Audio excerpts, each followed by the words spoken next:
안녕하세요. 최재천입니다. 최재천의 책갈피. 오늘은 두 권의 책을 가지고 여러분들과 말씀을 나누고 있습니다.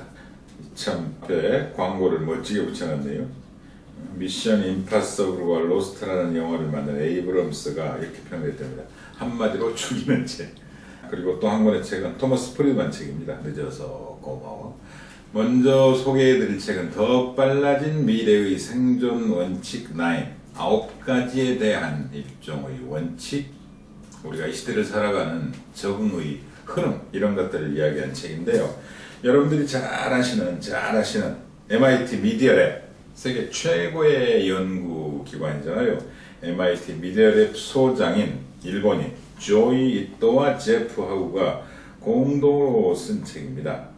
제프 하우도 MIT 미디어랩의 개관 연구원이고 여러 군데 언론에 기고를 많이 하는, 늘 설명드립니다만 그 전문가들의 가장 큰 장점은 대중화된 글쓰기를 잘한다는 점입니다.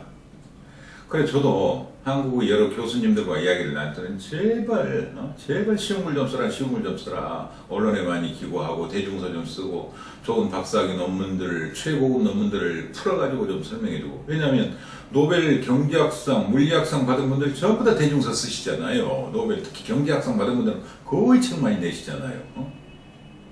그렇잖아요.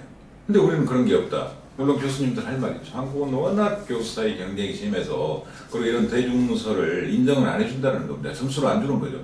그러니까 일단 뭐 영구적으로 교수 자리를 보장받아야 되니까 연구 논문, 죄송합니다만 자기하고 논문 심사위원 빼놓고는 아무도 안 읽는 그 저널에 실리는 논문들, 여기에 많은 시간들을 보낼 수밖에 없는 거거든요. 근데 이 정말 잘 아시다시피 조이 이토는 MIT 미디어랩 소장인데요. 일본 분입니다. 학위가 없어요. 본인은 여전히 일본에 살고 있어요. 그 후쿠시마 원전 사고 때 자기 걱정한 이야기 나와요, 여기에. 예로 들은 거죠. 늘 그렇지만 서양 사람들 그 쓰는 방식이 있잖아요. 자기 사적인 이야기, 공적인 이야기, 경험적인 이야기 이런 것들 섞어가지고 쓰거든요. 그때 두려움과 그때 상황 변화들, 이 원칙들을 설명해 나가요. 연락이 안 됐다. 그날 내가 미디어랩 소장 면접을 봤다. 원래 내가 맨 처음에는 떨어졌는데 나중에 다시 고려돼가지고 무려 8번의 심사를 거쳐서 내가 미디어랩 소장이 됐다. 과학자, 뭐 영화 제작자, 수많은 전문가들. 그런 이야기를 잘 섞어서 알기 쉽게 쓰는데요. 9가지 원칙을 이야기하고 있는데요. 일단 이 원칙은 한번 읽어드리는 게 좋을 것 같습니다. 권위보다는 창의력, 창발. 푸시보다는 풀. 지도보다는 나침반. 멋지죠? 지도보다는 나침반. 안전보다는 리스크. 순종하기보다는 불복종. 이론보다는 실제. 능력보다는 다양성. 견고함보다는 회복력. 대상보다는 시스템. 이 9가지 원칙을 가장 알기 쉽고 편안하고 구체적인 사례 중심으로 설명합니다. 가장 쉬운 예를 한번 들어볼까요? 이 책 앞부분에 나와 있는, 이 책은 여러분이 아는 것에 대한 책이 아니다. 이 책은 여러분이 알고 있다는 것조차 모르고 있는 사실들에 대한 책이다. 아는 것은요, 아는 것을 안다고 그러고 모르는 것은 모른다고 그러는 것이 아는 것이라고 그러잖아요. 근데 우리는 내가 뭘 알고 있는지조차도 몰라요. 내가 뭘 모르고 있는지조차는 당연히 모르고 내가 뭘 알고 있는지조차도 모르거든요.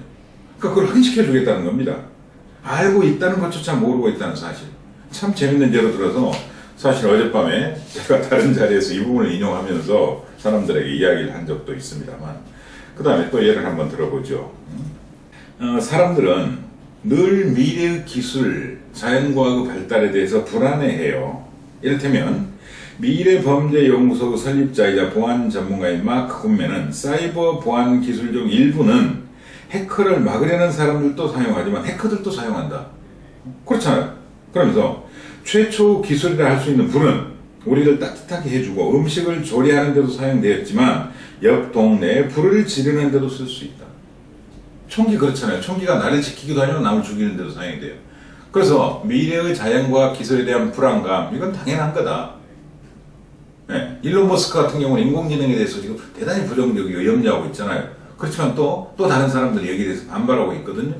그런 상반된 견해들이 결국은 좋은 방향으로 나아갈수록 중요한 논쟁거리를 만들어주는 거죠.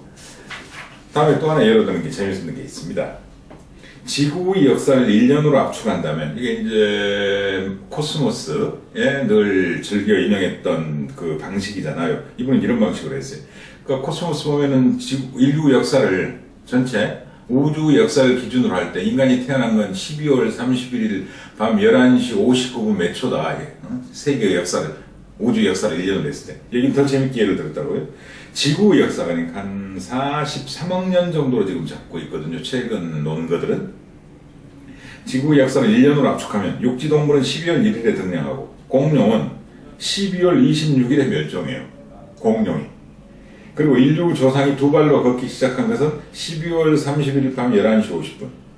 그리고 기록 역사, 우리가 문자로 기록하기 시작한 역사는 자정이 되기 겨우 몇 나노초, 1 나노초는 1초에 10억분의 1인데 그렇게 짧은 순간에 우리가 기록하기 시작한 역사 시기들을 살기 시작한 거예요. 전요 감히 이야기합니다만 제가 최근 몇 달 사이에 읽은 가장 좋은 책이라고 생각하고 싶어요. 정말 추천드립니다. 간단치는 않아요. 또박또박 읽으셨으면 좋겠고요. 또박또박. 그럼에도 불구하고 이 일본 특유의 천재성 있잖아요. 이분이 어떻게 해서 세계 최고의 연구기관이라는 MIT 미디어를 연구소장이 됐고 그 미디어랩은 어떤 철학과 비전을 가지고 미래를 준비하고 있고 공부하고 있는지 이것만 한 권 읽는 것만으로도 엄청난 책입니다. 꼭 추천해드린다고. 정말 이 책 보고 나서요.